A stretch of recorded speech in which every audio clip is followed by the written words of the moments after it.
Bab 611, melarikan diri untuk hidupnya.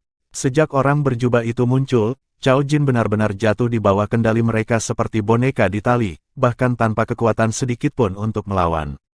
Ketika tubuhnya akhirnya stabil, rambut panjangnya telah benar-benar dicukur dari akarnya. Angin dingin menyapu bagian belakang kulit kepalanya, kebencian dan rasa malu yang tak berkesudahan mengalir di dalam dirinya. Hanya saja, tidak peduli seberapa berapi-api kemarahannya, seberapa keras penghinaannya, dia tidak memiliki siapapun untuk melampiaskannya. Dia tahu bahwa jika dia berbalik lagi, satu-satunya hal yang menunggunya adalah kematian. Pria berjubah misterius itu bisa membunuhnya semudah mengangkat jari. Sangat menggelikan bahwa Cao Jin sebelumnya mengancam akan menjatuhkan lawannya bersamanya. Dalam lingkup kendali lawannya, dia seperti domba yang dikirim ke rumah jagal. Orang itu bisa memenggal kepalanya semudah dia memotong rambutnya. Pada saat itu, Cao Jin merasa malu dan marah. Tapi dia hanya bisa melarikan diri untuk hidupnya seperti anjing liar. Pria berjubah misterius ini seperti mimpi buruk tiba-tiba yang tidak hanya menggagalkan semua rencananya, tetapi juga benar-benar menghancurkan rasa pentingnya dirinya yang salah tempat. Dia awalnya berpikir bahwa sebagai pembudidaya alam bijak puncak, dia bisa melakukan apa yang dia inginkan, mengamuk sesukanya di Myriad Domain yang jompo ini.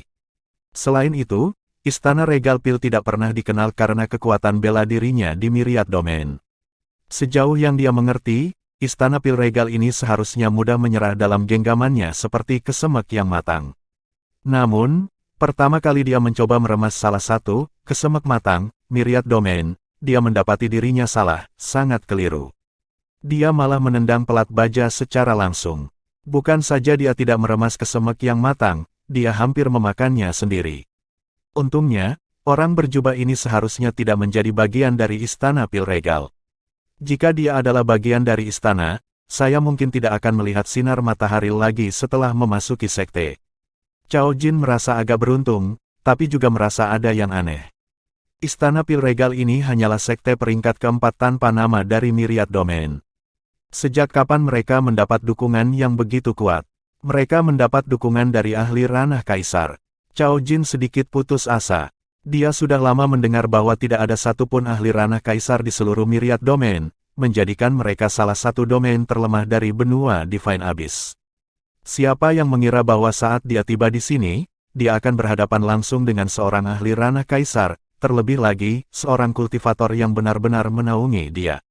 Cao Jin mungkin tidak akan takut jika mereka hanyalah kaisar tingkat pertama biasa. Bagaimanapun, dia masih salah satu dari 10 murid besar, hartanya tak terhitung, potensinya tak tertandingi. Tapi dia bahkan tidak diberi kesempatan untuk menunjukkan kartunya di hadapan orang berjubah misterius ini. Dia telah benar-benar dikuasai saat lawannya telah melebarkan bola ranah kaisarnya. Cao Jin percaya bahwa seseorang yang dapat dengan mudah menggunakan lingkup pengaruh pasti tidak berada di alam kaisar tingkat pertama. Fakta yang paling mengejutkannya adalah bahwa meskipun dia tidak dapat menilai parameter individu berjubah itu, mata orang yang tidak dapat dibaca itu sangat cerah, jelas bahwa lawannya relatif muda. Wahyu ini paling mengejutkan baginya. Seseorang yang mungkin bahkan lebih muda dari Cao Jin sendiri mampu mengendalikan lingkup pengaruh. Memikirkan hal ini saja sudah cukup untuk membuat merinding di seluruh tubuh Cao Jin. Aku pasti salah merasakan. Bagaimana dia bisa lebih muda dariku? Saya telah melihat begitu banyak jenius dari 8 alam atas. Pasti ada beberapa junior yang lebih kuat dariku, tapi tidak banyak. Siapa di antara mereka yang bisa menggunakan ranah kaisar sebebas ini? Cao Jin merenungkan masalah ini untuk waktu yang lama tetapi tidak dapat menemukan jawaban. Tepat ketika dia bersiap untuk pergi, seseorang bergegas langsung ke arahnya. Ketika Cao Jin melihat siapa itu, ekspresinya sedikit berubah. Tapi dia berbalik untuk pergi karena dia tidak ingin berurusan dengan orang itu. Tuan Cao, tanpa diduga, orang itu sebenarnya adalah inspektur peringkat ke-11 dari Sekte Langit Ninesuns, Wei Zikua. Setelah melihat Cao Jin berbalik untuk pergi, dia dengan cepat memanggil. Tapi, Wei Zikua segera menyadari mengapa Cao Jin menghindarinya. Rambut acak-acakan Cao Jin tampak seperti telah dipotong dengan semacam alat tajam, membuat pemuda yang biasanya anggun dan anggun muncul dengan penampilan yang sangat menyedihkan. Dengan harga diri Cao Jin, tidak mungkin dia mau menunjukkan sisi menyedihkan dirinya kepada Wei Zikua. Saat itu juga, Wei Zikua agak menyesal telah memanggil Cao Jin. Tuan Chao, apa yang terjadi di sini? Wei Zikuo hanya bisa melanjutkan pertanyaannya saat dia melihat ekspresi muram Cao Jin. Inspektur Wei, apakah Anda mengikuti saya? Cao Jin tidak senang. Aku tidak akan berani. Wei Zikuo buru-buru melambaikan tangan. Aku hanya khawatir bahwa Sir Cao mungkin melupakan rencana besar Sekte Langit kami dalam pertempuranmu. Jadi di mata Inspektur Wei, Cao Jin adalah orang yang mengabaikan hal yang penting. Perut Cao Jin dipenuhi amarah. Inspektur Wei diam-diam mengutuk nasib buruknya, sangat menyesali bahwa dia telah menghentikan Cao Jin barusan. Menilai dari perilaku yang terakhir sekarang, dia pasti mengalami kesulitan di Istana Pil Regal. Tapi inilah yang sulit dipahami Wei Zikuo. Di antara 6 sekte peringkat keempat dari Myriad Domain, Istana Pil Regal adalah salah satu yang terlemah dalam hal kecakapan bela diri. Ini diterima sebagai fakta umum. Seabad yang lalu, Istana Regal Pil memiliki kepala istana tua yang menghindar. Dia telah hidup hampir 2000 tahun dan berdasarkan usia dan pengalamannya saja, dia baru saja berhasil naik ke alam bijak tingkat ke-9. Tetapi sejak kepala istana tua itu telah menghabiskan usianya, Istana Regal Pil tidak memiliki ahli tingkat bijak langit lagi. Ini adalah informasi yang telah dilaporkan ke Ninesuns Sky Sect. Dengan rencana yang dimiliki Sekte Langit Ninesuns untuk Myriad Domain, ia secara alami mengetahui sekte utama domain seperti punggung tangannya. Wei Zikuo tidak terkecuali. Sebelumnya, dia khawatir Cao Jin terlalu berdarah panas. Jika dia memulai pertempuran sampai mati dengan Regal Pil Palace dan membantai mereka, sekte lain di Myriad Domain secara alami akan berjaga-jaga. Jika permusuhan yang menyesakkan seperti itu terbentuk, rencana Ninesuns Sky Sekte akan tergelincir. Tapi tidak pernah dalam mimpi terliarnya Wei Zikuo membayangkan bahwa Cao Jin akan kalah di tangan Istana Pil Raja. Tuan Chao, aku selalu sangat mengagumimu. Seharusnya tidak ada orang yang bisa mengancammu di Istana Pil Regal ini. Dengan tawa dingin, Cao Jin menjawab, jika kamu ingin mengetahui keseluruhan cerita, mengapa kamu tidak pergi ke Istana Regal Pil dan melihatnya sendiri? Wei Zikuo tersenyum sedih. Seorang pembudidaya alam bijak puncak seperti Anda dipukuli hitam dan biru. Aku bahkan tidak sekuat dirimu, bukankah aku hanya akan terlihat menderita jika aku pergi ke sana sendiri? Dia tahu bahwa suasana hati Cao Jin sedang buruk sehingga akan sulit untuk menanyainya lebih jauh. Cao Jin tampaknya tidak ingin benar-benar menyinggung Wei Zikuo, jadi dia memberi isyarat dengan tangannya dan menjawab dengan datar, tidak ada yang perlu disembunyikan tentang itu. Istana Pil Regal tidak layak dipertimbangkan, tetapi ahli ranah kaisar ini tiba-tiba muncul dari udara tipis. Aku terlalu ceroboh dan hampir mati di tangannya. Seorang ahli ranah kaisar, Wei Zikuo tercengang. Ada ahli ranah kaisar di Istana Pil Regal. Sepertinya bukan bagian dari Istana Pil Regal. Dia hanya mengatakan bahwa dia berbagi sejarah yang cukup dalam dengan istana, tapi saya tidak tahu apakah dia hanya mengada-ada. Ekspresi hati-hati melintas di wajah Wei Zikuo saat dia terdiam sejenak. Terlalu banyak informasi dalam kata-kata Cao Jin. Jika Istana Regal Pil memiliki ahli ranah kaisar, tidak peduli apakah dia adalah anggota istana atau seseorang yang mendukung istana, ini masih merupakan variabel besar yang tidak diketahui. Sekte Ninesuns Sky tidak pernah memperhitungkan faktor ini dalam rencana mereka. Untuk tiba-tiba melibatkan ahli kerajaan kaisar, jika ini tidak ditemukan sebelumnya, keberadaan ini pasti akan berdampak fatal pada pengaturan mereka. Beruntung Cao Jin mengetahui ini lebih awal. Dengan nada serius bercampur dengan sedikit kepanikan, Wei Zikuo berkata, Tuan Chao, meskipun kamu tidak berhasil merebut barang-barang itu kali ini, kamu telah melakukan pelayanan yang luar biasa untuk sekte kami. Informasi bahwa Istana Pil Regal mendapat dukungan dari seorang ahli kerajaan kaisar sangat memengaruhi rencana kami. Petik 2. Cao Jin jelas tidak tertarik dengan layanan seperti ini. Saya akan menganggap ini sebagai kecerobohan saya sendiri, tetapi tidak ada yang bisa saya keluhkan karena kalah di tangan seorang ahli ranah kaisar. Apalagi seorang ahli ranah kaisar yang luar biasa yang benar-benar dapat dengan mudah mengendalikan lingkup pengaruh. Petik 2. Apa? Ekspresi Wei Zikuo berubah lagi. Dengan mudah mengontrol domain ranah kaisar. Tepat sekali. Selain itu, mungkin aku salah persepsi tapi aku merasa orang itu bahkan lebih muda dariku. Cao Jin mengungkapkan hal ini juga. Ekspresi Wei Zikuo berubah menjadi lebih buruk. Lebih muda darimu. Keajaiban mengerikan semacam ini ada di 8 alam atas sehingga mereka dapat dengan mudah mengendalikan lingkup pengaruh. Petik 2. Ada juga beberapa ahli ranah kaisar yang dapat dengan bebas mengontrol bola di dalam sekte langit Ninesuns. Tetapi di antara generasi muda, tidak ada satu orang pun yang mampu melakukannya dengan mudah. Lagi pula, hanya ada beberapa keajaiban muda di sekte yang bisa memasuki ranah kaisar. Ada jumlah keberadaan yang sangat terbatas di 8 alam atas yang lebih muda dari Cao Jin dan dapat dengan mudah memanipulasi lingkup pengaruh. Pada saat itu, baik Wei Zikua dan Cao Jin merasa sedih, pikiran mereka penuh dengan pertanyaan.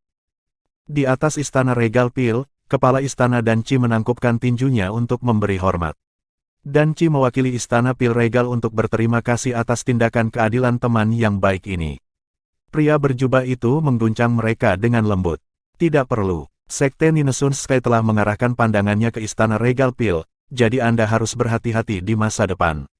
Petik 2. Setelah dia mengatakan ini, bayangan orang berjubah itu goyah sebelum mereka menghilang ke udara tipis. Ini menyebabkan gelombang keheranan menyebar melalui istana Pil Regal. Pada saat Dan Qi berpikir untuk mempertahankannya, orang itu telah menghilang tanpa jejak. Senior ini benar-benar misterius. Aku bahkan tidak bisa melihat bagaimana dia pergi. Dan Qi bergumam pada dirinya sendiri. Kemudian, dia berbalik dan berkata, kali ini, kemalangan istana Regal Pil kita telah berubah menjadi berkah-berkat senior misterius ini. Setiap orang harus belajar sesuatu dari kesalahan mereka. Anggap ini sebagai peringatan. Memang, dari apa yang terjadi hari ini, tampaknya kepala istana Dan Qi benar dalam melatih kekuatan bela diri kita dengan penuh semangat. Jika istana Regal Pil kami lebih makmur dalam kecakapan bela diri, kami tidak akan menderita kerugian besar hari ini. Petik 2. Ya, keajaiban acak dari sekte peringkat pertama bisa menindas seluruh sekte kita sampai mati. Memikirkannya sangat menyedihkan. Jangan kecewa, semuanya. Bukankah senior misterius itu mengatakan bahwa bocah itu adalah salah satu dari 10 murid hebat? Di antara generasi muda sekte langit Ninesuns, dia berada di peringkat teratas. Kita tidak perlu merendahkan diri kita sendiri. Sekte peringkat pertama memiliki sumber daya yang melimpah dan banyak keajaiban. Istana Regal Pil kami akan belajar dari rasa malu kami dan bekerja lebih keras untuk mencapai puncak. Kepala istana Dan Qi mendorong, setelah melihat semangat rendah semua orang. Di sampingnya, Penatua Yunni juga mengangguk, baru saja, senior misterius itu sangat baik kepada istana Regal Pil kami, dan juga merupakan penemuan yang tak terduga. Dan Qi memberi isyarat, semuanya, bubar. Mari kita periksa kondisi luka Penatua Hu dan Penatua Lian Cheng. Kedatangan tiba-tiba dari kecelakaan ini menciptakan rasa urgensi yang aneh di setiap anggota istana Pil Regal. Kehadiran Cao Jin yang tidak diumumkan membuat mereka menyadari kekejaman dunia persilatan. Bahkan sekte peringkat keempat seperti mereka dapat dengan mudah dipadamkan dengan jentikan jari dengan kekuatan yang lebih tinggi. Ketika mereka memikirkan hal ini, semua orang di istana Regal Pil merasakan kebutuhan yang lebih mendesak untuk berlatih dengan rajin. Seorang murid jenius dari sekte peringkat pertama telah mengajari mereka apa arti sebenarnya dari kesenjangan kekuasaan. Dibandingkan dengan seorang jenius dari sekte peringkat pertama, mereka menyadari bahwa mereka hanyalah katak yang terperangkap di dasar sumur. Bab 612, Formasi Pembantaian Kuno. Meskipun Penatua Lian Cheng dan Penatua Hu menderita luka yang relatif parah, mereka tidak mengancam jiwa. Namun, suasana hati Dan Qi dan Yunni tetap sangat sedih. Ini karena rahasia taman ramuan kuno telah terungkap, yang jelas tidak baik untuk berbagai sekte di Myriad Domain. Bukan hanya karena semua orang telah menerima ramuan Sky Sage tetapi karena keberadaan taman itu sendiri. Sekali lagi kekuatan yang lebih kuat memperhatikan kebun ramuan kuno, siapa yang tahu bagaimana para ahli akan berkumpul dan bergabung dengan kekacauan yang merupakan domain segudang. Pada saat itu, berapa banyak hak untuk berbicara yang akan dimiliki oleh sekte-sekte asli dari Myriad Domain. Kepala istana, menilai dari sini, seseorang telah mengkhianati Myriad Domain kita. Tetua Yunni menghela nafas. Ekspresi kepala istana Dan Qi sangat muram. Saya sudah mengirim beberapa pesan. Selain Wang Jianyu dari Istana Pedang Suci, kepala sekte lainnya akan segera menerima pesanku. Istana Regal Pil telah diserang untuk ramuan peringkat langit, dan rahasia taman ramuan kuno terungkap. Ketika berbagai sekte lain mengetahui hal ini, mereka semua sangat terkejut. Orang-orang ini semuanya adalah rubah tua jadi bagaimana mungkin mereka tidak bisa memprediksi konsekuensi dari peristiwa seperti ini. Tersangka utama yang ada dalam pikiran semua orang adalah Istana Pedang Suci karena konflik antara Istana Pedang Suci dan Istana Pil Regal adalah dendam yang tidak dapat diselesaikan di Myriad Domain. Dan hanya Istana Pedang Suci yang memiliki motif untuk mengungkap rahasianya. Hanya saja, apakah Istana Pedang Suci benar-benar berani mengungkap rahasianya? Apakah mereka tidak takut menerima kesengsaraan surgawi? Dalam sekejap, setiap anggota dari berbagai sekte merasakan bahaya yang besar. Secara khusus, para pemimpin sekte besar yang berpandangan jauh dapat merasakan bahwa ini mungkin awal dari era kacau untuk domain segudang. Siapa pengkhianat itu? Udara di antara sekte-sekte menjadi tebal dengan kecurigaan. Di dalam kediaman Jiang Chen, Huanger telah kembali ke mata air kayu. Satu set jubah hitam telah dibuang ke satu sisi di samping air mancur. Huanger turun dan merendam tubuhnya yang sempurna ke dalam air. Sangat melelahkan untuk memasang front yang mengancam dan berbahaya. Ketika dia memikirkan pengalamannya barusan, dia merasa itu sedikit lucu. Tetap saja, menggunakan lingkup pengaruh telah menyebabkan dia secara sembrono memasuki kesadarannya, yang menyebabkan sedikit riak dalam pola pikirnya. Dia tidak berani menganggap enteng ini, jadi dia bergegas kembali ke gua untuk melafalkan mantra pembebasan suci dan memainkan ethereal shooting melody beberapa kali. Baru saat itulah dia hampir tidak bisa mengendalikan kesadarannya yang agak gelisah. Dia selalu menghabiskan hari-hari ini dalam pola pikir yang halus dan mantap, dan kutukan pengikat generasi tidak berkobar sama sekali. Itu karena dia tidak memiliki komplikasi di hatinya dan menjalani hidupnya dengan sangat sederhana, tanpa mengganggu kesadarannya secara sembarangan. Dan barusan, dia awalnya memutuskan untuk tidak mencampuri urusan Istana Regal Pil. Tapi Cao Jin itu tirani yang tidak masuk akal dan mungkin akan menghancurkan seluruh Istana Pil Regal dengan satu kata. Selain itu, Huanger dapat melihat bahwa kepala istana dan Qi sebenarnya memiliki beberapa sejarah dengan Penatua Sun. Huanger biasanya seseorang yang menghargai hubungan. Dari sudut pandang emosional, dia merasa bahwa dia harus menaruh perhatian pada masalah ini.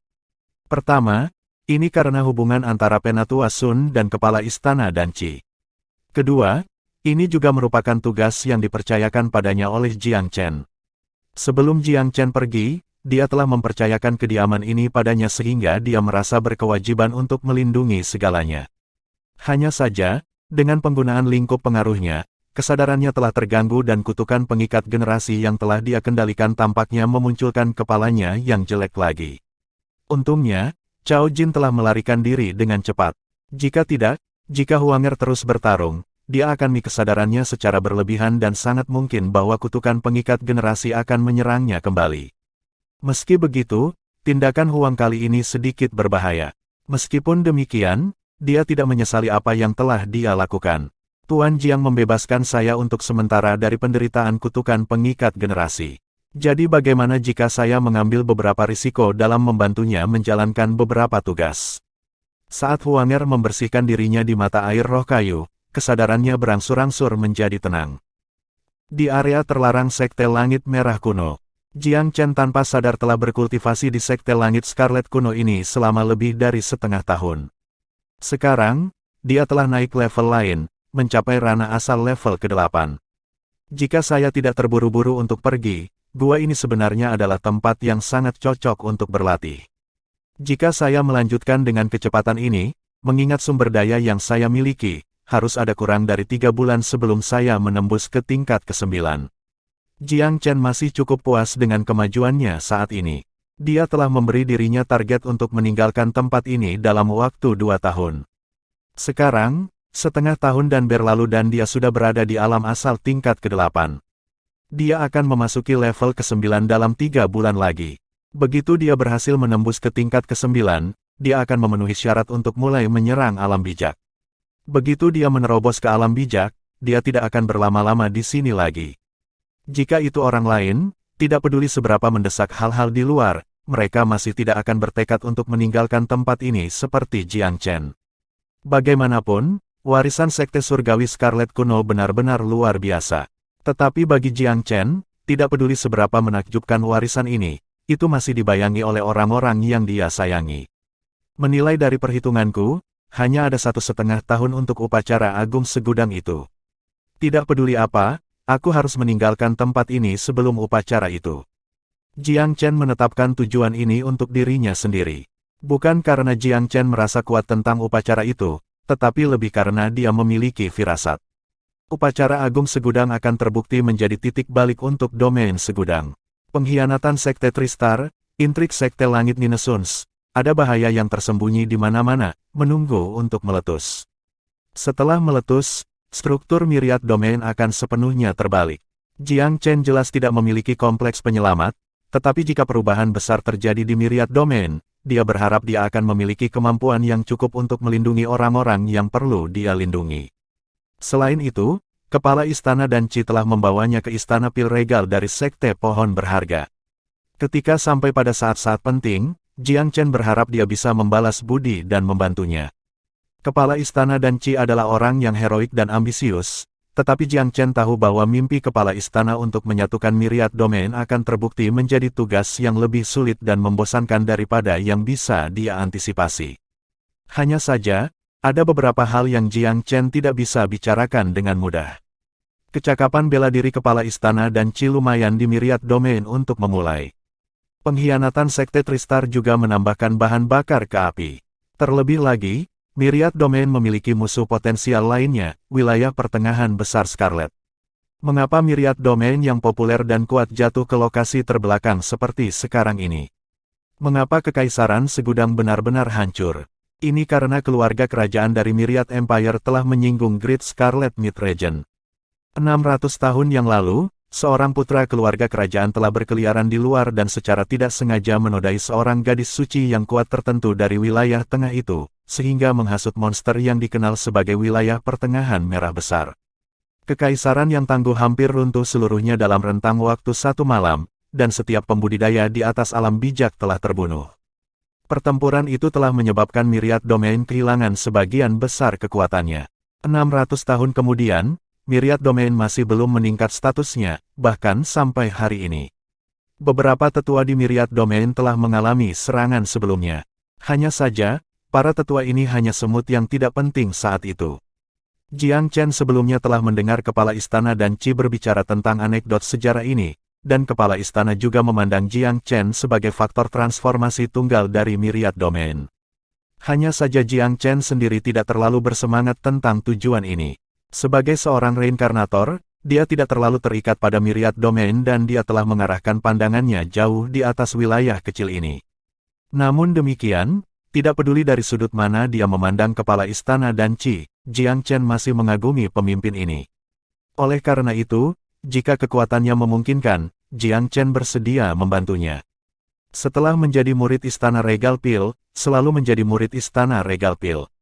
Jiang Chen secara alami tidak ingin ada kecelakaan menimpa Istana Pil Regal dalam serangan yang akan datang. Kekuatan. Pada akhirnya, saya masih membutuhkan lebih banyak kekuatan. Jika saya tidak memiliki kekuatan yang cukup, saya hanya akan dikendalikan oleh orang lain ketika badai yang bergejolak muncul. Hanya jika saya memiliki kekuatan yang mendominasi, saya akan dapat mendikte angin dan awan. Tidak peduli perubahan apa yang akan terjadi di masa depan, aku akan memegang kendali dengan satu tangan. Saat dia memikirkan ini, Jiang Chen berdiri. Dia memutuskan bahwa sudah waktunya untuk menantang formasi kedua. Formasi kedua adalah murni formasi pembunuhan yang menguji kemampuan tempurnya. Karena ia terus meningkatkan kecakapan bela dirinya, kemampuan tempur yang sebenarnya Jiang Chen juga secara alami sangat meningkat. Ini adalah waktu yang tepat untuk mengujinya. Dia berdiri di dekat batas formasi dan menatapnya.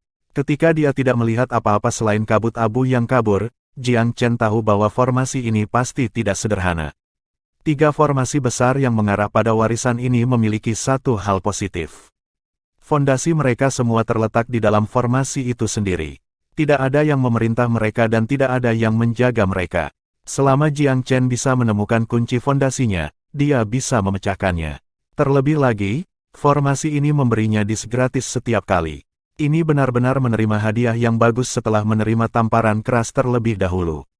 Jika seseorang memimpin formasi ini, maka kuncinya dapat dipindahkan kapan saja sesuai dengan kehendak tuannya.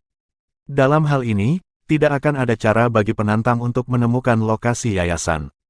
Ini berarti ada perbedaan besar antara yayasan yang dikendalikan manusia dan yang tidak. Formasi tanpa penjaga relatif mudah dipatahkan. Sebagian besar formasi tak bertuan adalah formasi tetap, yang membuat fondasinya tak tergoyahkan.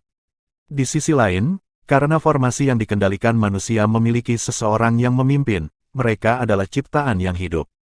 Formasi ini memiliki perubahan yang tidak terduga dan sekali dalam formasi, penjaga memiliki keunggulan yang tidak dapat diatasi, membuat mereka jauh lebih sulit untuk ditembus. Tentu saja, ini semua perkiraan. Pada kenyataannya, banyak master formasi mampu merancang formasi hidup bahkan jika mereka tidak memiliki penjaga. Itu bahkan mungkin untuk memasukkan formasi ke yang lain, menggunakan satu teknik untuk mendorong yang berikutnya, mengubah formasi menjadi reaksi berantai yang akan membunuh penantang bahkan sebelum dia mengetahui apa yang sedang terjadi. Oleh karena itu, kekuatan formasi terletak pada metode yang digunakan oleh tuannya, dan bukan apakah itu formasi tetap atau hidup. Tetapi jika mereka berada di level yang sama, formasi hidup memang lebih sulit untuk dihancurkan daripada yang tetap. Formasi kedua yang dihadapi Jiang Chen disebut formasi pembantaian kuno 7. Jiang Chen sudah membuat banyak simulasi formasi sebelum mengambilnya. Suara mendesing. Jiang Chen berubah menjadi seberkas cahaya yang larut ke dalam formasi. Banyak tanaman merambat dari lotus mengelilingi tubuhnya, melindunginya dari bahaya. Dia turun ke tanah dan menemukan bahwa hamparan pasir kuning terbentang di bawah kakinya. Hanya ada gurun kuning di kejauhan sejauh mata memandang. Saat dia ragu-ragu, pasir di depannya mulai bergoyang dan berputar seperti air yang berbusa. Visinya dipenuhi pasir saat badai pasir yang tak terhitung jumlahnya melonjak ke arahnya seolah-olah naga emas. "Ayo!" Jiang Chen berteriak rendah, menggunakan sayap cicaca emasnya untuk mendorong dirinya tinggi-tinggi ke langit. Dengan gerakan menggenggam tangannya, sebuah gunung berwarna emas jatuh ke telapak tangannya. Menekan, Jiang Chen tidak menahan apapun, memilih untuk langsung menggunakan kartu terbaru di gudang senjatanya, Gunung Emas Magnetis. Gunung Emas Magnetis itu berubah menjadi bukit dan runtuh ke bawah dengan tabrakan. Bab 613, Jiang Chen menantang formasi. Kekuatan Gunung Emas Magnetik berada di luar harapan Jiang Chen.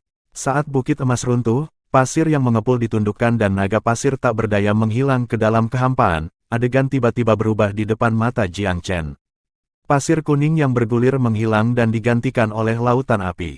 Asap tebal yang mengepul naik ke langit, dan di sekelilingnya ada magma yang menggelegak yang kadang-kadang melahirkan naga api yang mengerikan. Saat burung-burung terbang tanpa sengaja, beberapa dari mereka ditelan oleh naga api, berubah menjadi gumpalan arang dan secara tragis jatuh ke dalam magma yang bergulir. Jiang Chen menemukan bahwa dia sebenarnya telah dikelilingi oleh magma. Ledakan, ledakan, magma merah di sekitarnya terus-menerus meletus dalam aliran yang mendekati Jiang Chen. Jiang Chen tidak berani mengabaikan fenomena ini. Teratai es yang tak terhitung jumlahnya muncul untuk melindungi tubuhnya. Pada saat yang sama, lingkaran luar teratai api bergolak ke depan, tanaman merambat mereka mencapai panjang lebih dari 30 meter. Seperti binatang purba yang membuka mulut mereka, kelopak besar mereka terbuka dan melahap aliran magma yang masuk. Bakat alami The Bewitching Lotus of Fire and Ice sangat tinggi karena berada pada peringkat dewa. Meskipun Jiang Chen saat ini hanya di alam asal ke-8, kemampuan Lotus sudah cukup baik. Banyak kelopak teratai api melahap aliran magma segera setelah mereka mendekat. Beberapa magma terkadang menyelipkan jaring, tetapi semuanya terhalang dan dibekukan oleh dinding teratai es. Saat keadaan menemui jalan buntu, pandangan Jiang Chen berubah sekali lagi. Bidang magma tak terbatas itu tiba-tiba memutuskan untuk menyanyikan lagu api dan es dan berubah menjadi dunia yang tertutup salju keperakan. Angin menderu dan badai salju menari-nari melintasi ribuan mil. Kepingan salju yang lebih besar dari bulu angsa terus berjatuhan dan segera menutupi tanah seperti selimut tebal di bawah kakinya. Jiang Chen sedikit terkejut, perubahan formasi pembantaian kuno 7 perubahan sangat cepat. Untungnya, Lotus of Ice and Fire belum disingkirkan. Teratai api yang tak terhitung jumlahnya baru saja menyerap sejumlah besar magma, jadi pedal mereka terbuka lebar dan memuntahkan banyak lidah api. Ledakan, jari-jari beberapa ribu meter di sekitar Jiang Chen tersapu bersih oleh beberapa lusin lidah api, dan dampaknya menyebabkan tanah es membentuk retakan jaring laba-laba. Dunia bersalju yang sedingin es ini tidak dapat menghalangi Jiang Chen dengan cara apapun. Saat Jiang Chen menginjak tanah, es di bawah kakinya hancur berkeping-keping. Pada saat ini, situasi tak terduga muncul ketika potongan-potongan es tiba-tiba melayang ke udara. Mereka diasah dalam sekejap cahaya dan berubah menjadi es setajam silet. Pada saat itu, lebih dari 100.000 es melesat ke arah Jiang Chen seperti tentara yang perkasa. Jiang Chen mengejek saat ledakan kepahlawanan tiba-tiba muncul dalam dirinya. Dia mengulurkan kedua tangannya dan untaian badai magnet melonjak keluar sementara seluruh tubuhnya mulai dipenuhi dengan cahaya keemasan yang menerangi sekitarnya. Seni tubuh Jiang Chen, 9 transformasi setan dan dewa, telah lama mengubah tubuhnya menjadi otot seperti besi dan tulang seperti baja. Begitu dia mengaktifkan seni tubuh ini, tubuh emasnya menjadi penuh dengan kekuatan ledakan, seperti pegunungan kecil yang tidak bisa dihancurkan. Puff, puff, puff. Saat banyak es mendekat, sebagian dari mereka ditelan oleh badai magnet, sementara sisanya menabrak aura emas Jiang Chen. Adegan aneh muncul saat ini. Es itu sebenarnya tidak dapat menembus aura emas di sekitar Jiang Chen. Es paling kuat hanya bisa menembus sekitar 3 kaki cahaya sebelum berhenti. Jiang Chen memanggil seninya dan aura emas bergejolak, menghancurkan semua es yang tersuspensi menjadi uap yang menghilang menjadi ketiadaan. Jiang Chen sangat gembira dengan kegembiraan penuh. Saya tidak menyangka bahwa setelah mempraktikkan 9 transformasi setan dan dewa, menjadi transformasi kelima, tubuh emas setan dan dewa saya akan mencapai kesuksesan yang begitu tinggi.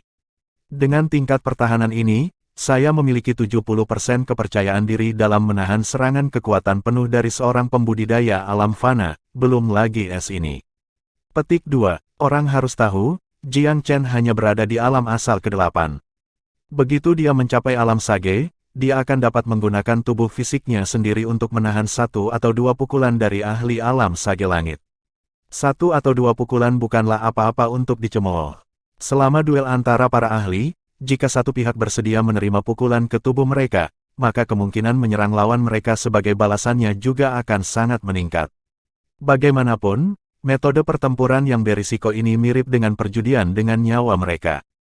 Seseorang dapat meningkatkan peluang mereka untuk memberikan pukulan yang menghancurkan jika mereka menerimanya sebagai balasan juga.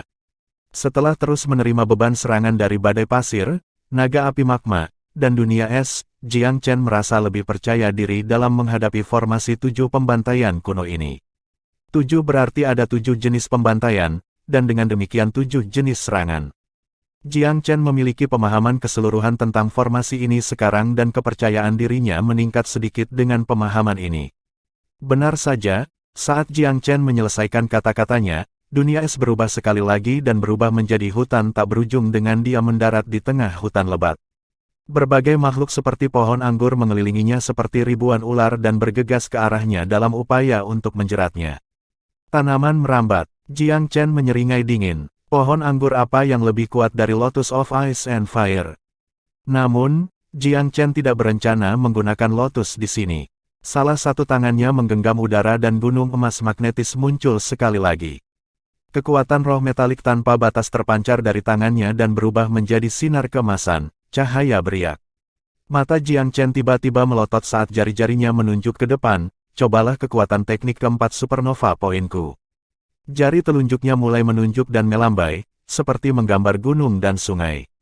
Aliran kekuatan roh emas yang memancar dari gunung magnet mulai melingkari jari telunjuk Jiang Chen, mengumpulkan energi yang siap untuk beraksi. Tiba-tiba, Jiang Chen berteriak rendah, Galaxy Slash.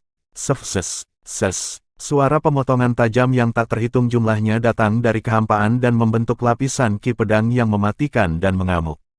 Tanaman merambat yang dikelilingi oleh kekuatan pemotongan dari kekosongan digiling tanpa daya menjadi berkeping-keping. Tidak buruk, teknik keempat supernova point ini memang jauh lebih kuat. 3 teknik pertama supernova point yaitu Skyblaze point, Profound Dark point, dan Galaxy point semuanya merupakan serangan target tunggal yang kuat. Namun, Galaxy Slash bukan hanya skill target tunggal sekarang, melainkan area serangan efek yang menakutkan. Kekuatan ledakan bisa meledak dari satu jari seperti gelombang bintang jatuh yang menghancurkan semua anak buah raja dan semua kuda raja. Cao Jin dari Ninesun Skysec pasti akan terkejut jika dia melihat gerakan ini. Ini karena seni ini sangat mirip dengan Milky Wave Point yang dibanggakan Cao Jin, meskipun misteri yang melekat pada Supernova Point jauh lebih dalam dan lebih kompleks. Dibandingkan dengan Supernova Point, Milky Wave Finger hanyalah teknik pemula. Tentu saja, Jiang Chen telah memainkan trik dengan langkah sebelumnya juga. Karena gunung emas magnetik adalah sumber energi logam yang kuat, Jiang Chen telah meminjam kekuatan-kekuatan roh logam dan menggabungkannya dengan titik supernova untuk melawan sifat kayu tanaman merambat. Dalam 5 elemen, elemen yang berbeda melahirkan dan menahan satu sama lain. Dalam hal ini, karena logam terjadi untuk melawan kayu, tanaman merambat properti kayu sepenuhnya dikuasai oleh serangan atribut logam yang kuat. Hidung Jiang Chen berkedut ringan. Tidak buruk. Pohon anggur ini tidak hanya serangan fisik, tetapi juga racun. Untungnya saya sudah memperbaiki garis keturunan Thundercloud Cicada, atau saya mungkin benar-benar jatuh ke sini. Jiang Chen sekarang sepenuhnya memahami segalanya. 5 dari 7 serangan formasi ini sesuai dengan 5 elemen. Representasinya adalah badai pasir, bumi, naga api magma, api, dunia es, air, dan tanaman merambat, kayu. Jadi, kemungkinan akan ada serangan properti logam selanjutnya. Jiang Chen tidak takut sama sekali karena dengan gunung emas magnetik, harta itu bisa menyerap setiap serangan logam yang datang padanya. Bagaimana Jiang Chen akan terluka oleh serangan seperti itu? Hutan tak berujung menghilang dan Jiang Chen tiba-tiba muncul di tengah hiruk-pikuk suara pertempuran, seolah-olah dia tiba-tiba dipindahkan ke medan perang kuno. Bayangan pedang dan senjata lain yang tak terhitung jumlahnya dibebankan ke Jiang Chen.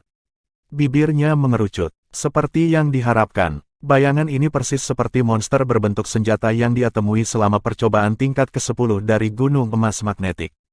Namun, bayangan pedang ini sedikit lebih kuat dan lebih ganas. Bayangan tak terhitung yang terbuat dari kekuatan logam dan senjata mengacungkan, menyerbu. Suara keras, bunuh, naik di udara. Sebuah lautan luas bayangan pedang muncul di depan mata Jiang Chen sementara telinganya penuh dengan teriakan perang tentara yang kuat. Membunuh, membunuh, membunuh. Ratusan ribu tentara kuat berteriak serempak, aura pembunuh mereka meluap seolah ingin membelah langit dan menghancurkan udara itu sendiri. Trik yang tidak penting, gunung emas magnetis, telan semuanya. Gunung emas magnetis maju dan seperti lubang hitam, badai magnetnya yang kuat tanpa ampun menelan semua bayangan pedang. Dalam sekejap mata, semuanya menjadi tenang saat udara pembunuh yang menekan menghilang begitu saja. Serangan 5 elemen telah berlalu, apa yang tersisa? Seharusnya ada 2 serangan yang tersisa. Jiang Chen tidak menurunkan kewaspadaannya dan memperhatikan dengan amat. Dia percaya diri dalam menghadapi 5 elemen, tetapi 2 serangan yang tersisa kemungkinan lebih tangguh. Pada saat ini, Jiang Chen merasakan udara berfluktuasi. Telinganya berkedut saat dia tiba-tiba mendeteksi sedikit kehadiran aneh. Udara tiba-tiba terkoyak saat bila angin menebas ke arah dada Jiang Chen. Tubuh emas Jiang Chen sekali lagi meletus menjadi ada dan bila angin memekik berhenti saat menyerang auranya. Tapi setelah ini, retakan di udara terus-menerus meniup bila angin, menebas ke arah Jiang Chen. Formasi serangan angin. Meskipun Jiang Chen terkejut, dia tetap tidak gentar. Dia sekali lagi memutar kekuatan batinnya dan tubuh emasnya berkobar dan berkembang menjadi tubuh emas setinggi 10 meter. Jiang Chen menamparkan atau menendang ke samping berbagai bila angin.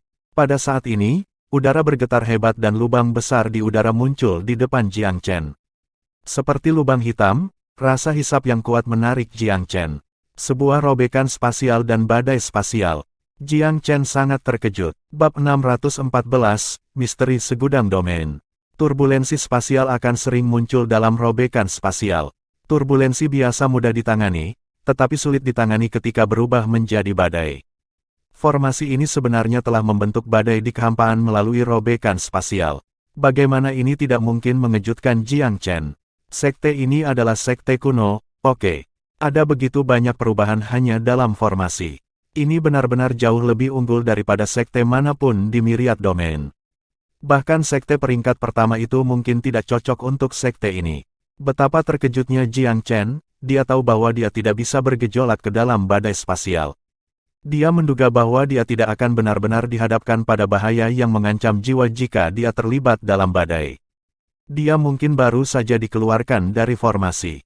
Namun, karena dia masuk untuk menghancurkan formasi, dia tidak akan membiarkan dirinya dihentikan di tengah jalan. Dia memanggil gunung emas magnet terus-menerus dan juga semakin memperkuat tubuhnya. Tubuh emas yang tingginya 9 meter sebelumnya meningkat menjadi 30 meter tak lama kemudian. Jiang Chen membuat gerakan mendorong dengan tangannya dan mengumpulkan gunung menjadi bola cahaya kemasan, menghancurkannya dengan ganas pada robekan spasial. Memukul, robekan spasial langsung runtuh ketika dihantam oleh energi magnet yang sangat besar. Bam bam bam bam, beberapa ledakan besar terdengar saat robekan spasial menghilang, mengembalikan langit cerah ke sekitarnya lagi. Jiang Chen dalam suasana hati yang baik setelah mampu mengatasi ancaman seperti ini dengan satu gerakan. Peningkatan kekuatan yang memungkinkan saya untuk menghancurkan lawan dengan kekuatan absolut jauh lebih memuaskan daripada trik atau plot apapun. Jiang Chen menemukan bahwa kekuatan praktisnya telah meningkat secara nyata setelah dia memasuki alam asal langit, terutama karena dia mampu memanfaatkan kekuatan sebenarnya dari semua jenis harta sekarang. Kekuatan pertempurannya meningkat pesat. Meskipun dia adalah Rana asal tingkat ke-8 sekarang, dia masih memiliki peluang sekitar 80% untuk menang jika dia berhadapan langsung dengan Wang Han. Ketika dia memikirkan bagaimana Wang Han menyerangnya, bola kemarahan menggenang di hati Jiang Chen. Wang Han telah mondar-mandir di depan Regal Pil Palace lebih dari sekali, dan sekarang kekuatan Jiang Chen telah meningkat pesat. Pikiran pertamanya adalah bahwa dia ingin menghancurkan Wang Han. Namun, dia tidak membiarkan pikirannya melayang terlalu jauh. Dia tahu bahwa dia hanya melewati 6 tahap dalam formasi, jadi pasti ada satu lagi yang akan datang. Tetapi melihat betapa cerahnya langit, apa yang mungkin menjadi tahap terakhir? Jiang Chen tidak berani memperlakukan ini dengan santai karena dia tahu bahwa formasi bisa berkedip melalui formasi dengan sangat cepat. Dia tidak bisa mengendurkan kewaspadaannya selama dia masih terjebak dalam formasi aktif ini. Dia memfokuskan konsentrasinya dan memindai area beberapa ribu meter dengan kesadarannya. Dia tiba-tiba menyipitkan mata di tengah-tengah penggelaran mata dewa dan menatap ke langit. Awan virus telah melayang. Apa itu? Saat Jiang Chen bertanya-tanya, awan itu tiba-tiba terbelah saat petir virus melengkung di langit dan runtuh. Tidak mungkin, formasi pembantaian guntur. Jiang Chen terkejut. Dia tahu betapa mengesankan formasi ini, tetapi tidak mengantisipasi bahwa itu akan mewujudkan bahkan formasi guntur. Siapa orang yang mengatur formasi ini, dan betapa luar biasanya kekuatannya. Meskipun formasi ini tidak terlalu fatal dan lebih banyak digunakan untuk pengujian daripada untuk membantai mereka yang terperangkap di dalamnya, Jiang Chen masih harus menghela nafas dengan kekaguman pada kemampuan transformatif dari formasi tersebut. Formasi 7 pembantaian kuno memang pantas mendapatkan namanya. Dan, kebetulan Jiang Chen paling tidak takut dengan guntur. Bahkan jika dia tidak memurnikan pohon awan petir menjadi dirinya, dia kebal terhadap semua guntur dan kilat berkat garis keturunan jangkrik emas. Bagaimana dia akan takut dengan formasi guntur? Dia bisa menghitung di satu sisi jumlah jenis guntur yang bisa menyakitinya sekarang. Dia tersenyum tipis dan menarik kembali tubuh emasnya, membiarkan kilat virus menyerangnya sesuka hati. Ledakan, ketika busur petir menyerempetnya, seolah-olah tetesan hujan telah jatuh ke atasnya dan menghilang. Banyak awan berhamburan dalam tarian multiwarna, biru, ungu, hijau dan oranye. Petir warna pelangi menghujani seperti pancuran hujan. Jiang Chen berdiri di tengah-tengah kubah petir tanpa reaksi sama sekali. Petir sepertinya selalu ditelan oleh semacam kekuatan ketika mereka mendekati Jiang Chen, menghilang sepenuhnya. Formasi guntur adalah serangan terakhir dari formasi pembantaian kuno, yang terkuat dan paling menakutkan dari serangannya. Tapi siapa yang akan tahu bahwa itu sebenarnya formasi yang paling mudah dilewati untuk Jiang Chen? Dia sepertinya sedang berjalan-jalan di taman saat dia berdiri di tengah-tengah formasi guntur. Ketika formasi guntur menghilang, semua pemandangan di depannya menghilang serta piringan formasi sekali lagi mendarat di tangan Jiang Chen, dan dia mendapati dirinya berdiri di lorong lagi. Upaya sukses pada formasi 7 pembantaian kuno. Jiang Chen bermain-main dengan piringan formasinya. Saat dia mengintip pada ukiran di atasnya, dia bisa melihat bahwa dis ini memiliki tingkat presisi yang lebih tinggi dan lebih kompleks. Tes, dis ini tidak biasa. Itu benar-benar dapat menyesuaikan level formasi. Setelah dipelajari lebih dekat, ia melihat bahwa piringan ini sebenarnya cukup canggih dan dapat menyesuaikan tingkat kesulitan formasi. Jadi sepertinya versi yang saya gunakan sebenarnya adalah level paling sederhana yang bisa dihasilkan oleh dis ini, dan ada 2 tingkat kesulitan yang lebih tinggi. Jiang Chen tiba-tiba merasa bahwa dia telah mengambil cukup banyak harta. Memiliki piringan formasi ini berarti aku menggenggam senjata yang hebat. Jika bahkan level paling sederhana pun demikian, bukankah kekuatan level menengah dan atas akan lebih mencengangkan? Jiang Chen cukup senang dan merasa bahwa masih layak untuk terjebak di area terlarang Sekte Langit Merah Tua. Dengan tantangan sukses dari formasi kedua, dia semakin dekat ke Menara Warisan. Namun, dia tidak berencana untuk terus menantang formasi ketiga.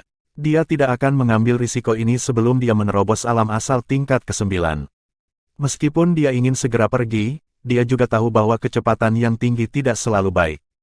Kembali ke perpustakaan, Jiang Chen mulai membaca buku lagi. Dia telah membolak-balik semua jurnal master kediaman hari ini dan membaca banyak buku di sini, mendapatkan pemahaman yang lebih baik tentang benua jurang surgawi. Namun, dia masih tidak memiliki ingatan tentang apa yang disebut zaman kuno di benua itu. Ini aneh. Saya merasa ada hubungan antara benua dan kehidupan masa lalu saya, tetapi saya belum pernah mendengar tentang karakter dan kejadian kuno yang disebutkan dalam buku-buku ini. Mungkinkah benua jurang surgawi bukanlah salah satu alam eksistensi di kehidupanku sebelumnya? Semakin Jiang Chen mengerti, semakin bingung dia. Dunia macam apa yang telah aku masuki? Bidang keberadaan apa ini? Jika saya mengatakan itu adalah pesawat sekuler, itu disangkal oleh fakta bahwa dewa dan setan berperang di sini pada zaman kuno. Tetapi jika saya mengatakan itu dari level dewa, levelnya jelas tidak ada di sana. Petik 2. Pesawat sekuler biasa juga bisa melahirkan dewa dan iblis, tapi jelas jumlahnya tidak banyak. Ini karena pesawat seperti itu dapat mendukung sejumlah besar dari mereka sama sekali. Setiap pesawat sekuler menderita karena sumber daya dan tanah yang terbatas. Itu mungkin bisa memelihara miliaran manusia, tetapi mungkin tidak bisa menampung 100 dewa dan iblis. Bagaimanapun, sumber daya dan energi yang dibutuhkan oleh makhluk surgawi benar-benar lebih besar daripada pembudidaya biasa yang tak terhitung jumlahnya. Ini juga mengapa di dunia bela diri Dao, semakin tinggi level kultivasi seseorang, semakin sedikit yang ada di level itu. Ketika seseorang mencapai tingkat tertentu, sumber daya yang terbatas tidak akan pernah memenuhi semua kebutuhan mereka. Ini adalah bagaimana perang muncul, mengapa ada perkelahian dan pembunuhan dan mereka yang binasa. Ini adalah bagaimana rantai makanan dunia bela diri Dao dipertahankan. Jika tidak, jika semua pembudidaya naik terus-menerus tanpa akhir yang terlihat dan terus mengkonsumsi sumber daya, alam eksistensi ini akan runtuh karena kehabisan sumber daya dalam waktu kurang dari 100 tahun. Namun, benua jurang surgawi ini benar-benar sangat aneh. Sejak dia memasuki area terlarang yaitu Sekte Langit Merah Tua, Jiang Chen dengan teguh merasa bahwa benua ini hanyalah sebuah pesawat sekuler. Baru setelah dia datang ke sini, dia tahu bahwa perang antara dewa dan iblis telah terjadi di sini pada zaman kuno. Ini adalah bukti bahwa segala sesuatunya tidak sesederhana yang dia pikirkan, dan pesawat ini pernah memiliki sejarah yang sangat mulia di zaman kuno. Bagaimana ini mungkin? Jiang Chen merasa bahwa pesawat ini benar-benar sebuah teka-teki, dan semakin dia menggalinya, semakin luar biasa dia merasakannya. Dia sekarang bertanya-tanya sudah berapa tahun sejak dia bereinkarnasi. Sudah berapa lama sejak jangka waktunya? Namun, jawaban kurang. Ini terlalu jauh. Saya bahkan tidak berada di alam bijak saat ini, terlalu dini untuk memikirkan semua ini. Kultivasi, saya harus terus berkultivasi. Hanya melalui peningkatan kekuatan yang berkelanjutan, saya dapat menemukan informasi yang lebih berguna. Begitu Jiang Chen telah bekerja melalui pemikiran ini, dia melemparkan semua ini ke belakang pikirannya dan sekali lagi memasuki kondisi kultivasi yang tidak disadari. Meskipun memurnikan kristal naga untuk diolah adalah metode yang sangat boros, itu sangat efektif. Dia berhasil menerobos ke ranah asal tingkat ke-9 setelah 3 bulan. Masih ada 1 tahun 3 bulan sampai upacara Agung Segudang. Aku ingin tahu bagaimana kabar Istana Pil Regal. Setelah mengkonsolidasikan genggamannya di alam asal tingkat ke-9, dia akhirnya punya waktu untuk dirinya sendiri. Dia telah memutuskan bahwa dia akan menantang formasi ketiga setelah setengah bulan kultivasi. Dia bisa memasuki menara warisan selama dia menerobos yang itu. Meskipun pasti akan ada banyak cobaan di dalam, itu akan membawanya selangkah lebih dekat di jalan keluar. Saya akan menantang formasi ketiga di alam asal tingkat ke-9, kemudian sepenuhnya menantang menara warisan ketika alam bijak tingkat pertama. Jiang Chen menetapkan targetnya. Menurut jurnal master kediaman ini, dia akan dapat menerima warisan sekte setelah melewati ujian menara dan menjadi penerus sekte. Dia akan mampu mengendalikan semua formasi tersembunyi dari Sekte Langit Merah Tua. Ada pusat formasi kunci untuk semua formasi di Sekte Surga Crimson kuno.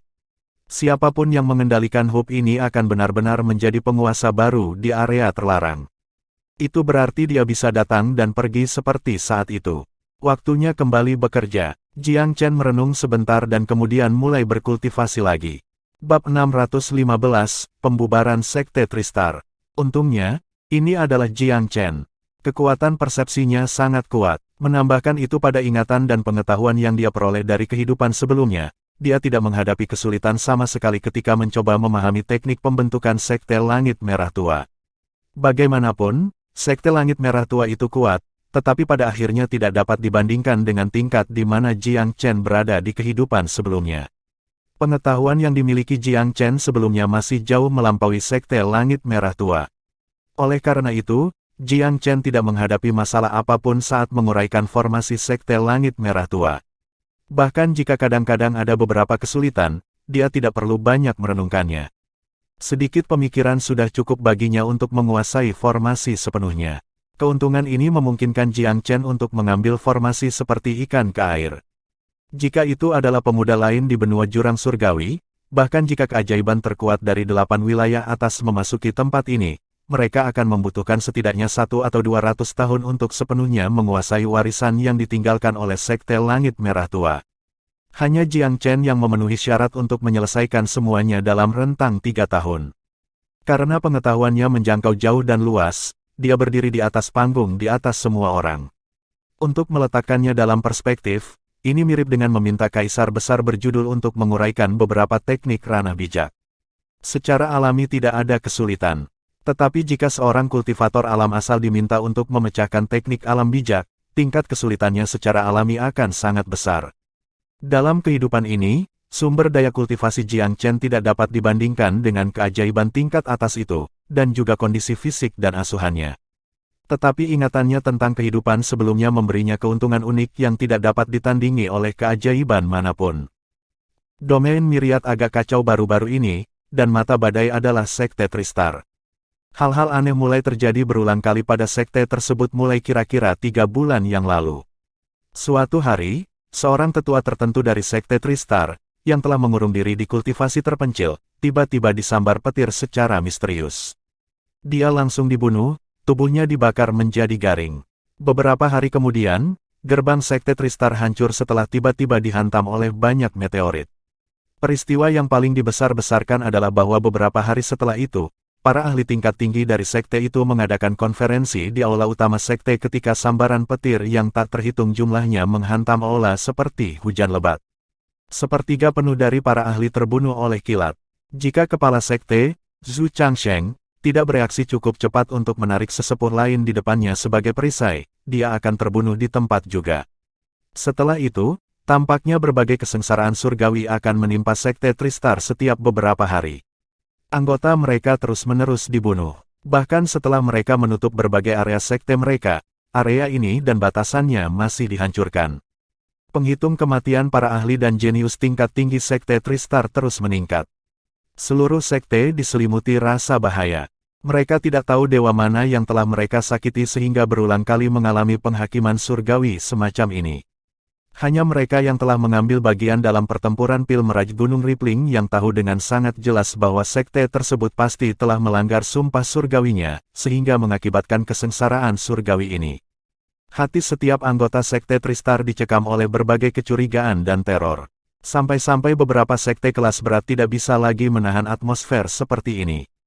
Mereka diam-diam meninggalkan medali yang menandakan keanggotaan sekte mereka, meninggalkan gunung dan mengucapkan selamat tinggal pada sekte Tristar.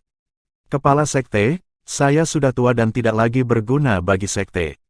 Tolong izinkan saya untuk pergi. Bahkan jika kamu menolak, aku akan pergi dengan tenang sendiri. Sekte kepala, bisnis teduh macam apa yang dilakukan di sini? Sekte Tristar kami tiba-tiba menerima penghakiman surgawi ini tanpa sajak atau alasan. Apakah kalian semua bersumpah semacam sumpah surgawi atau membuat janji di Gunung Rippling Meraj dan melanggarnya? Itu benar, kepala sekte, kamu harus memberi kami penjelasan. Kalau tidak, kita hanya bisa meninggalkan sekte Tristar ke sekte lain untuk menyelamatkan hidup kita. Ya, siapa yang bisa menanggung hal semacam ini setiap beberapa hari? Bagaimana kita bisa berkultivasi ketika kita hidup dalam ketakutan? Kita bisa mati tersambar petir kapan saja. Memang, apa gunanya tinggal di sekte ketika menderita ketakutan seperti ini? Saya mungkin juga menjadi seorang kultivator nakal. Petik 2. Berbagai tetua sekte maju satu persatu untuk mendiskusikan meninggalkan sekte dengan Zhu Changsheng. Dia dan Penatua Tanlang bermasalah, tetapi tidak dapat mengungkapkan pikiran mereka. Mereka jelas tahu di mana letak masalahnya, tetapi bagaimana mereka bisa mengatakan sesuatu tentang itu. Tepat ketika Zhu Changsheng tergagap, mencoba memikirkan alasan yang terdengar lebih mulia untuk meredakan situasi, gemuruh keras bergema dari luar gerbang. Seluruh sekte Tristar bergetar hebat lagi. Gemuruh, gemuruh. Seluruh sekte Tristar terhuyung-huyung seolah-olah akan runtuh kapan saja. Seseorang buru-buru melaporkan beberapa saat kemudian, kepala sekte, semuanya terlihat sangat buruk.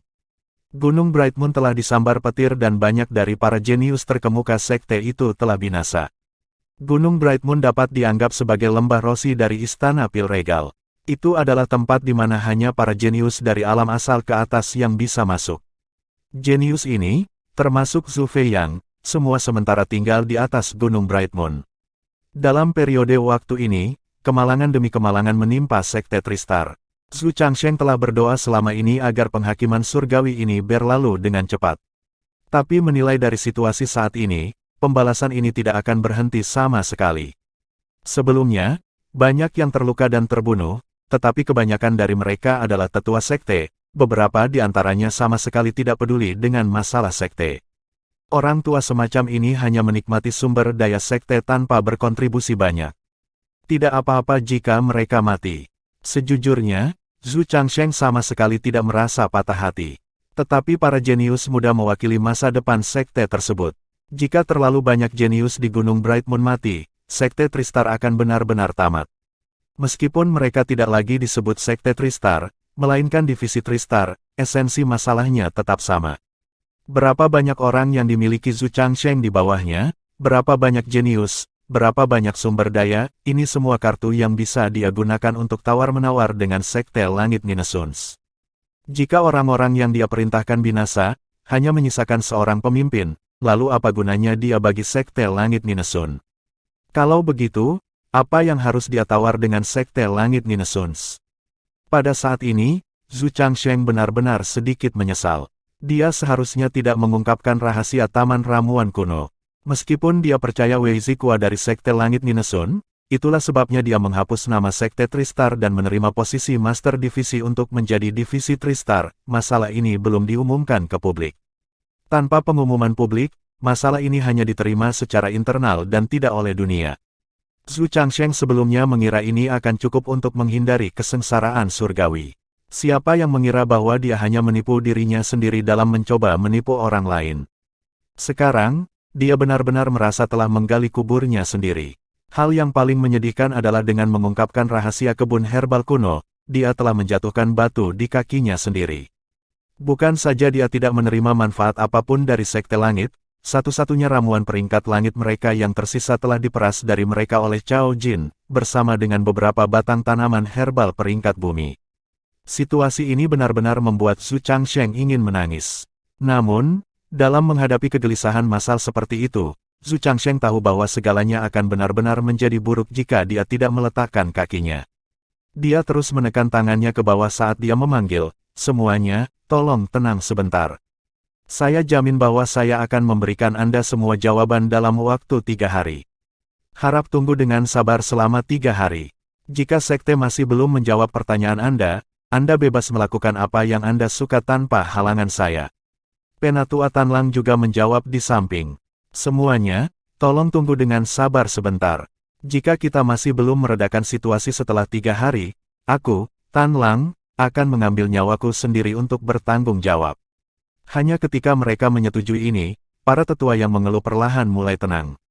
Zhu Changsheng melirik Tanlang dengan penuh arti sebelum mereka berdua memasuki interior berdampingan. Penatua Tanlang menggerutu dengan marah saat mereka memasuki salah satu kamar rahasia. "Utusan Wei Zi, kita tidak bisa menunggu lebih lama lagi. Kita perlu mengumumkan perubahan kesetiaan sekte Tristar sekarang. Jika tidak, saya khawatir kesengsaraan surgawi ini tidak akan pernah berhenti." Wei Zikua menjawab dengan dingin, umumkan sekarang. Sekte Langit telah membuat rencana kami untuk waktu yang lama. Jika Anda mengumumkannya sekarang, bukankah itu berarti meletakkan kartu Anda di atas meja lebih awal? Apa yang akan dilakukan oleh Sekte Langit? Pembuluh darah di leher Penatua Tan Lang berdenyut karena kecemasannya. Karena Sekte Langit telah merencanakan begitu lama, kapan kamu akan mengungkapkan rencanamu? Jika Anda tidak akan mengungkapkannya sekarang, apakah Anda akan mengumumkan semuanya setelah Sekte Tristar dimusnahkan? Apa gunanya rencanamu kalau begitu? Petik 2. Wei Zikua dengan tenang menjawab, meletakkan semua kartu kita tidak mungkin. Satu-satunya hal yang bisa kita lakukan sekarang adalah memecah sekte sampai hari kita mengungkapkan rencana kita. Mustahil, kami tidak mungkin memecah sekte. Bagaimana kami memenuhi syarat untuk mendiskusikan berbagai hal dengan Sekte Langit Anda? Penatua Tan Lang mulai mengamuk. Tidak memungkinkan, nada suara Inspektur Wei menjadi dingin. Tan Lang, apakah Anda mengajari saya bagaimana melakukan hal-hal saya? Penatua Tan Lang terus maju meskipun kesulitannya. Sekte Tristar saya telah mengalami krisis demi krisis hingga hari ini. Sekte Langitmu setidaknya harus menjawabnya, kan? Aku sudah memberitahumu apa yang harus dilakukan. Kumpulkan anggota utama Sekte Tristar Anda dan beritahu mereka secara diam-diam bahwa Anda adalah bagian dari Sekte Langit mulai sekarang. Kemudian, umumkan bahwa Anda membubarkan sekte tersebut. Ketika rencana Sekte Langit kami telah selesai, Anda dapat membuat ulang divisi Tristar. Anda tidak punya pilihan lain selain ini. Petik 2. Mulut Zhu Changsheng dipenuhi dengan kepahitan. Dia benar-benar menyesali apa yang dia lakukan sekarang. Dia tidak hanya menyesal mengungkapkan rahasia Taman Ramuan Kuno, dia bahkan lebih menyesal apa yang membuatnya menerima racun Sekte Langit Ninesuns. Untuk menjadi pion dari Sekte Langit Ninesuns. Namun, sulit untuk turun dari harimau. Sekte Tristar hanya bisa membiarkan Sekte Langit Ninesuns memanipulasi mereka sesuka hati sebelumnya. Wei Zikua sebenarnya sepenuhnya menyadari kesedihan Sekte Tristar. Bagaimanapun, Sekte Tristar telah mengungkapkan rahasia Taman Ramuan Kuno, tetapi pada akhirnya, satu-satunya ramuan peringkat langit mereka telah direbut oleh Cao Jin. Itu benar-benar sedikit tidak masuk akal untuk memaksa Sekte Tristar menanggung konsekuensi dari mengungkapkan rahasia mereka. Namun, Wei Zikua tidak berani ikut campur dengan tindakan Cao Jin. Cao Jin dengan senang hati kembali ke Sekte Langit Ninesun setelah meminum ramuan peringkat langit. Di sisi lain, dia harus memikirkan cara untuk menenangkan Sekte Tristar. Ketika dia memikirkan hal ini dengan hati-hati, dia juga merasa dirugikan oleh situasinya. Sebuah berita ledakan mengguncang seluruh Myriad Domain setelah 3 hari. Sekte Tristar mengumumkan bahwa mereka bubar. Sejak saat itu, nama Sekte Tristar akan dihapus dari Myriad Domain. Berita mengejutkan ini sepertinya menyebar seperti api ke seluruh area dalam sekejap. 5 sekte besar lainnya mempertimbangkan kemalangan apa yang sebelumnya menimpa Sekte Tristar, dan menambahkan itu ke berita pembubaran mereka.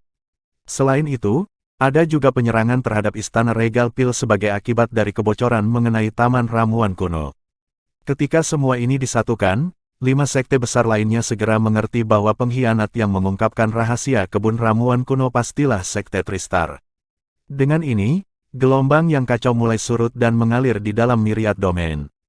Katedral Agung segera mengirimkan pesan ke sekte besar lainnya, mengumpulkan mereka untuk membantai Sekte Tristar sebagai hukuman atas pengkhianatan mereka. Tetapi pada saat mereka bergegas ke sekte, mereka menemukan bahwa Sekte Tristar telah menjadi reruntuhan. Anggota Sekte Tristar telah menghilang tanpa jejak, dan bahkan tidak ada bayangan yang terlihat. Seolah-olah 100.000 murid Sekte Tristar tiba-tiba menguap dari dunia ini.